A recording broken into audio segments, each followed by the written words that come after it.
আমরা অনেকেই আসলে সার্বিয়ার জন্য আবেদন করে রেখেছি। ইন্ডিয়ার এম্বাসিতে কিন্তু হিউজ পরিমাণ একটি সার্বিয়ার পাসপোর্ট জমা হয়ে আছে। তো অনেকে বলতেছেন যে ভাই আমার পাসপোর্টটা 20 দিন, 25 দিন, 1 মাস, 1.5 মাস, 2 মাস পাসপোর্ট সার্বিয়ার এম্বাসিতে আটকে আছে। তো এমত অবস্থায় আমি কি করতে পারি? আমার তো বিশেষ স্ট্যাম্পিং হচ্ছে না। দেখেন, আপনি যদি সার্বিয়ার এম্বাসিতে আপনার পাসপোর্টটা স্ট্যাম্পিং এর জন্য জমা দিয়ে থাকেন, তাহলে আপনাকে একটি বিষয় বুঝতে হবে যে অপেক্ষা করতে হবে ভাই। অপেক্ষা ছাড়া আমার আপনার কোনো কিছু করার নাই। জোর করে শক্তি খরচ করে কোনো ধরনের টাকা পয়সা খরচ করে কোনো লাভ হবে না। মূলত বিষয় হচ্ছে ভাই, যদি কপালে থাকে, রিজিকে থাকে, আলহামদুলিল্লাহ খুব তাড়াতাড়ি পেয়ে যাবেন। আর যদি মনে করেন যে আপনার ভাগ্যটা একবারে মানে নেই বললেই নেই, মানে আপনার রিজেক্ট হয়ে যাবে বা এই ধরনের কোনো কিছু, তাহলে তার জোর করে কিছু করা যাবে না।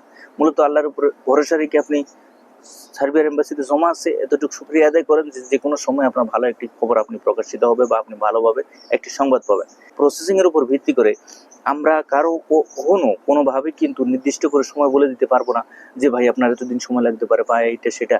কারণ হচ্ছে এম্বাসির উপর টোটালি কিন্তু ডিপেন্ড করে বিষয়টা। কারণ এম্বাসি যখন আপনার ফাইলটা ভেরিফাই করে যখন অ্যাপ্রুভ করবে, তখনই কিন্তু আপনার বিষয়টা হয়ে যাবে। সুতরাং ভাই অপেক্ষা করতে হবে, ধৈর্য ধরতে হবে, এছাড়া অন্য কোনো উপায় নেই। ধন্যবাদ।